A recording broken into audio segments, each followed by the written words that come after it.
Okay, at this time, I want to tell everybody we are live on the air with Chris Lights Out Lytle. He is a former UFC mixed martial arts veteran, as well as a former boxing veteran, and ran for the Indiana state election for a state senator seat back in 2012. Chris, thank you very much for being on the Fightly Report today. Man, glad to be here. Thanks for letting me come talk with you guys for a bit. Oh, no problem. You're here joined by Racheal Blaze and, of course, Hi, Chris. Mr. International Shonie Carter. Yes. Hey, what's happening, people? Racheal, nice to talk to you. Shonie, good as always, my friend. Every time, all the time, all the time. Wow. And, Chris, you've been in Indiana politics since you retired. How have you transitioned your work ethic from fighting into politics? Well, to be honest with you, I mean, I'm not really too involved with the politics out here right now. As soon as I retired from the UFC, I did run for state senate, but I come to find out pretty quickly they don't want people like me in there very much. They don't like people who are trying to be honest and trying to do things for the right reasons. So I haven't been too involved with that. I've been doing some other venues right now, trying to make a difference in other positive areas. So haven't been too much with politics anymore, but you know, I'm doing a lot of other things. I'm training some guys, I'm putting on some fights, and doing a lot of anti-bully talks right now. So yeah, into that. I'm so into that. I'm happy for you on that. Thank you. That's cool. That's real cool. Cause yeah, that's really good. I don't like that whole Shonie, I wrote a children's book, bro. You wrote a children's book? Yes, he did. My God! Anti-bully. It's called Lights Out on Bullying, and it's about, you know, it's something I use when I go to my speeches about anti-bullying. I kind of talk about it. I kind of try and make it where I give out a certain number of books to the student population there, or whatever I'm at, try and get them to understand what I'm talking about, try to help out. Chris, have you ever been bullied? You know, I wouldn't really say. I guess when I was younger, it was kind of weird because I lived in like a dead-end street. There wasn't a lot of kids there, and all the kids were like 3 years older than me. So whenever I was hanging out, I felt real cool because I was hanging out with the older kids. But, I mean, whenever push came to shove, I mean, I was the guy who got beat up a lot. I was three, you know. I was like a third grader hanging out with sixth grade kids, you know. And whenever we get in fights, I get beat up all the time, you know. Mm-hmm. So I felt like they kind of picked on me in that sense, but I didn't care. I was just happy to have somebody to play with and somebody to be around. But the thing was, I do remember how that felt, and when I got to be, you know, older or the bigger kid, like I never wanted to make that other kid feel like that. You know, I never wanted them to feel bad. I never wanted them to feel picked on. So I never really, I don't understand how some people, they can't wait till they get to be the bigger kid. They're going to pick on somebody else. I never felt like that. I was like, man, I didn't like the way that felt. I don't want that to happen to me. So, and I don't get that. So something I talk about when I talk to kids, whatnot. You know, I'm gonna tell you something. When we were on that crazy show we were on together, yeah, you were like my favorite dude. Thank you. Oh my God! I said, if anybody ever has a problem with Chris Lytle, they need to look in the mirror at themselves. Let me tell you, especially like when I finally met your wife, your lovely wife, and met the kids and everything, I'm just like, man, this dude is like all-American apple pie all the time.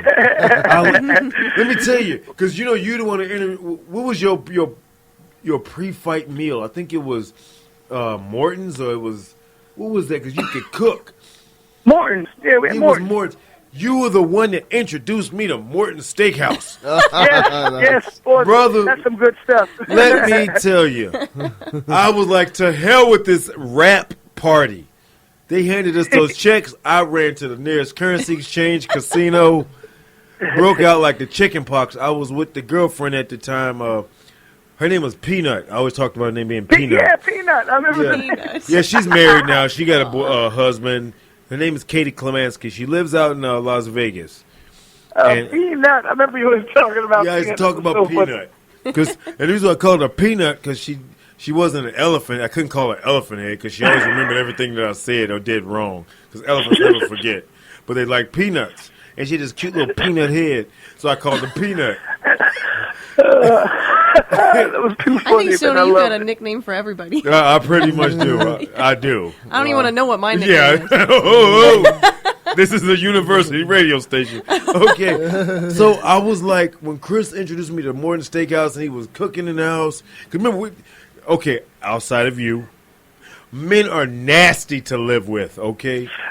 Oh, my God. Those are the nastiest miscreants, malingerers I have ever found myself surrounded by. Now, I know I was rather chicanerous. I was full of subterfuge and prestidigitation. But I've been reading words. I've been Googling words, people. Pretty good, dude. Pretty good. But, I mean, I was like, you just going to leave your dirty dishes in the sink like that? You just going to not do laundry? You wonder why you got conjunctivitis? Because you won't do your clean. No shower. Truth. Oh, my God. See, our team was lucky, Shonie, because, you guys had me. I've been on the fire department for many years. I knew how to cook a little bit of food. I do a lot of cooking for everybody, man. Chris, Wow. if the top 10 heavyweights would have walked in the door talking about beating you up, they'd had to go through me 9 times. Because I'm like, bring him. I ain't afraid of none of you. You are not hurting the cook American Midwest apple pie. Chris and I always do a comparative contrast. Chris is like that really, really great guy, wife. How many kids you got, 2 or 3? 4, bro. 4. Come on, man. Oh, my God. It's been He's that busy. long. Man. Very busy. Look here, man. Yeah. You are eligible for that procedure. So, Oh, my goodness. literally, wow. he's over 35. Okay. You might want to have a couple more. Come on. Listen, he's trying to keep the college fund paid for. Diapers cost, man. I found out what Similac formula costs now. Some jabroni was buying it up at Walgreens. It was like $31 a can. Was it $17? It was something ridiculous for food for a can of formula. And not just the fact that you were such a sweetheart, but you were a hellacious fighter. And I was like, damn, boy, Chris get on the damn fight card. Y'all just going to get a fight night bonus to him right now.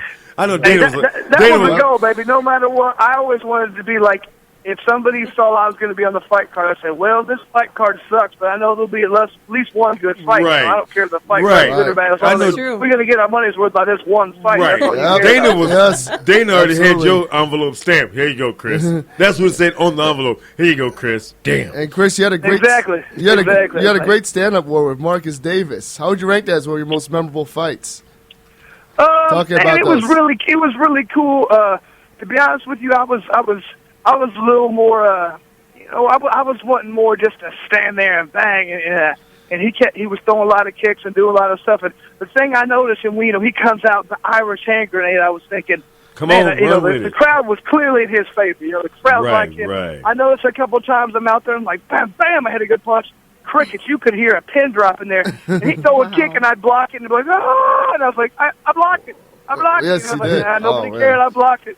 It was that home crowd advantage, man. They loved him. I was like, man, let's just stand here and trade. That's going to be my best shot. I could tell that they ain't going to like me in the decision. So I was like, let's just stand here and trade.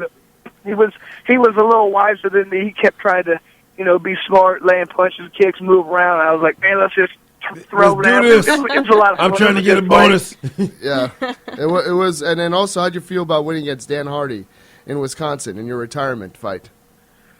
Man, that was awesome, and I couldn't have wrote that better. You never know how it's going to be. I felt a lot of pressure towards different things with my family. I felt like, man, this has got to be my last fight. So I wrote my retirement letter. I handed it to Dana. So you want to do well, you want to win, but you just never know how it's going to go play down. So when I go out there and I start fighting, and it kind of bothered me the way people were saying, man, you need to take him down. I mean, he's really good on his feet. I'm thinking, man, what do I suck on my feet? What are you trying to say? I can't beat him on my feet. Don't come at me like that. So I was like, I'm not gonna. So my head, I was like, this is my last fight. I'm not trying to take this guy down. It ain't all about winning. I got to win, but I got to win in my way. So I was able to put on a good fight for almost a whole fight. And then he shot in with a minute left, and I was like, cool, got the submission too. So it was it was a good feeling. Chris, that's the one thing I always loved about watching you fight, and literally, you will say, I would rather go down on my shield and play safe. You're not playing baseball.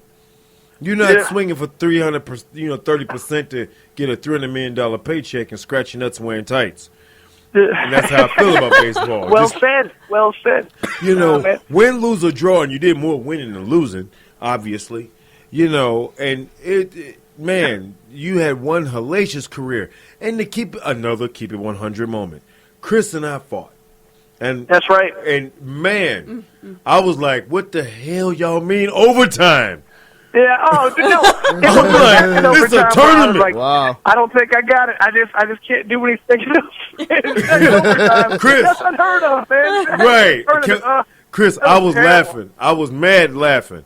I'm like, I know what they trying to do, man. But you know what's so impressive about that? I mean, people don't realize how good Shonie was, whatever. I mean, this dude had so many fights.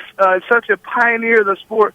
I mean, there's no way you could outlast him because, I mean, I would train hard, do whatever, but this dude just knows how to fight. He just knows how to save his energy.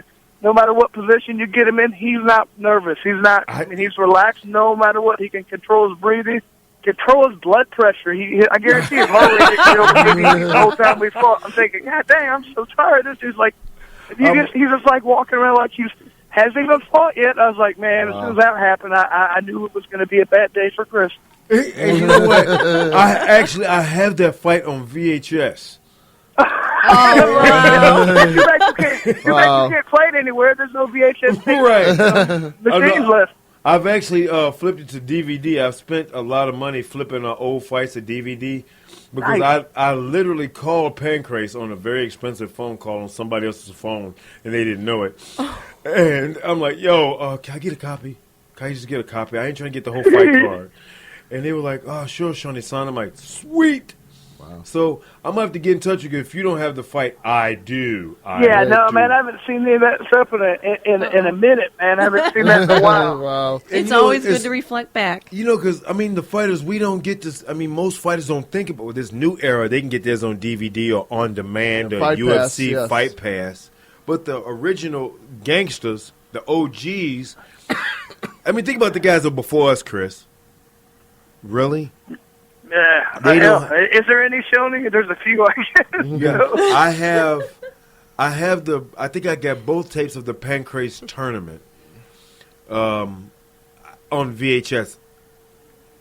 You know, 'cause I have a toolbox full of a giant toolbox full of DVDs and a giant like them giant plastic bins filled with VHS. I have a fight on VHS-C. I've got an interview with Hoist Gracie and me on VHS-C. Oh, wow. Wow. That's classic. Awesome. Yeah. Awesome. I had a fight on 8mm, but I don't know what I did with it. Wow. Hey, you better save those bad boys. They'll be worth some money someday, you know? I'm tempted to sell them. Just like, whatever. Well, once with just again, the VHS tapes. That's also me. being a co-host. And Chris, thank you very much again for calling on the Fightly Report. I have a question from you for a fan on Twitter. For me, what do you got there? Yeah, it's at DJ2Bounce. He asked me, what drew you to the sport of mixed martial arts and that you decided to be a career for you? Why did I want to get involved with mixed martial arts? Man, it's weird when you start doing, sports. For example, I'm sure a lot of the guys involved were involved with wrestling. You know, it's a different kind of sport. It's a one-on-one sport. It's kind of the same mentality, same lifestyle, same actions. It's just a different thing. Well, I'm a very goal-oriented person, so when I have a goal, you know, in this situation, whether it be wrestling or fighting in this situation, it's like I know the date. My date is June 3rd, let's say, and then I have to do everything in my power to train, to whatever, to get myself ready for that one day, you know, and achieve my goal and be victorious. You know, it's probably one of the best feelings of the world when you put everything into what you have to do that one day. I mean, usually you have a goal. It's a long-term goal. It's not attainable anyway. This is a certain day. You have a proving ground. You go out there and you do everything you can. When you accomplish that goal, it's just a very good feeling. You feel good about yourself, and you're on this a natural high. It's kind of indescribable. And so, I become addicted to that feeling. I became addicted to that feeling in wrestling, and it transferred over when I got involved with fighting. It's just kind of a little bit the way I see it is in my DNA, kind of something who I am, and it's something I enjoyed I enjoyed physical contact. I feel like I'm a ruffian, and the things just kind of made sense. I was a wrestler, and I started doing some boxing, and really enjoyed the boxing. I transitioned to MMA, and It just made sense, and it's just something. The way I see it, people ask me,